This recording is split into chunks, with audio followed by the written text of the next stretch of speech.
Ba-ba-da-da! Banjo Ben here at banjobenclark.com. I'm your humble host here on the site that's your home for instructional videos and tabs when it comes to learning how to pick the banjo, the mandolin, or perhaps the guitar. We do them all here.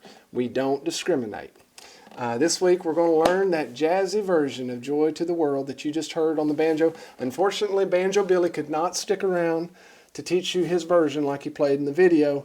His wife texted him, and their Cadillac just broke down on a dirt road way out yonder, and it's getting cold, so he had to go out and get Mama home. You understand. So today I'm going to teach his version and try to do it justice. If you're watching this on YouTube, I invite you to hop on over to the website, banjobenclark.com, where for a very small price, you can become a Gold Pick member and have full access to all of these videos and tabs that I put out each and every week.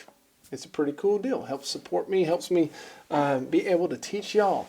If you are watching this on my website as a Gold Pick member, jump on over to the Banjo tab section, print out the PDF of this Joy to the World Banjo tab, because we're going to dig through it each and every measure and teach you every single lick, just like Banjo Billy played in the video. Let's get on into it, a little bit of that Joy to the World. Alright guys, let's take a look at this more advanced version of Joy to the World. I want to teach it to you exactly as I played in the video. That way if you're in a band situation, you can all learn one of these breaks, then you can play the song together just as I played it at the beginning of this video series.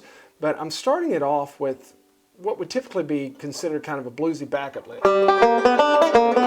Okay? And you can see there in your tab, measure 1, I've actually left off my pinky in the tab so that we play an open first string,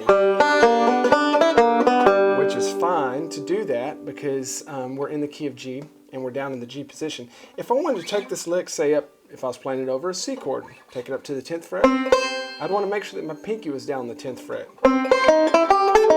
to close that position off. Really, you can take that lick anywhere you want and play it as a backup or a lead lick. That's over an A chord.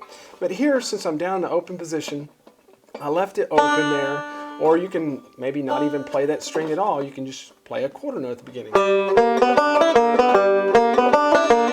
However you'd like to do it. But that takes us through the first 3 of those measures until we get to measure 4, which is where the kickoff of the song actually starts. We're going to end on this 5th fret, the low D string on the quarter note.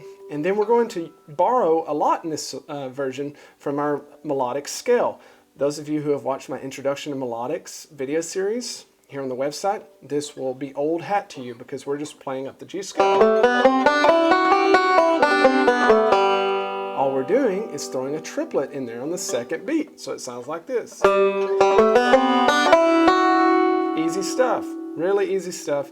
Just have to get your triplet fingers working. All that means is that we're forcing, as you can see there in measure 4 tab, we're forcing 3/8 notes into the same time that 2/8 notes would normally live. And that gives it that triplet feel. So 1 and triplet, 3 and 4, and just like that. So I'm going to play it slowly again. You play along with me for that measure 4. 1, 2, ready, go. 1, triplet, that reminds me that we are also swinging the timing on this. We're not playing it straight, okay? Straight would be, you hear the difference? Instead, we're kind of weighting every other one of these 8th notes so it gives it a swing feel. Okay, instead of straight. And that just is kind of the style of the solo that I played. All the instruments are swinging their solos. Let's look at measure 5.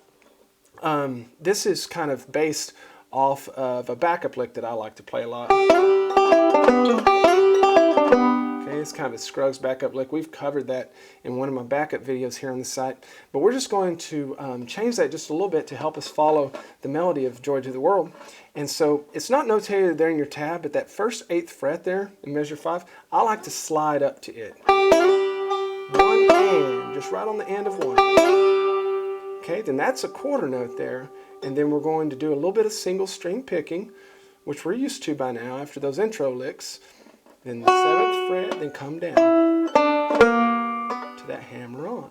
Okay, so that whole measure 5 sounds like this: 2, ready, go.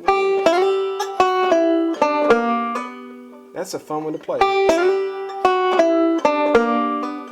You can just kind of loop it to practice. Good job. Measure 6, we're just going to start off on the 7th fret there with our index and then play some forward rolls using our low D string. So it sounds like this: 2, ready, go, 1.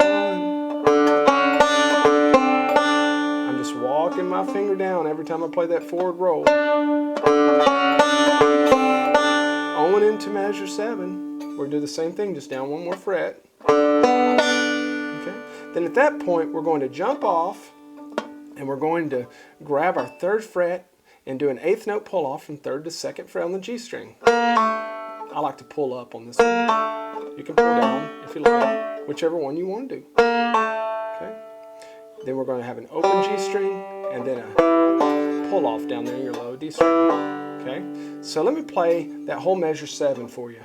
1, 2, ready, go. Good job. This is one that you can kind of loop too and help you practice it.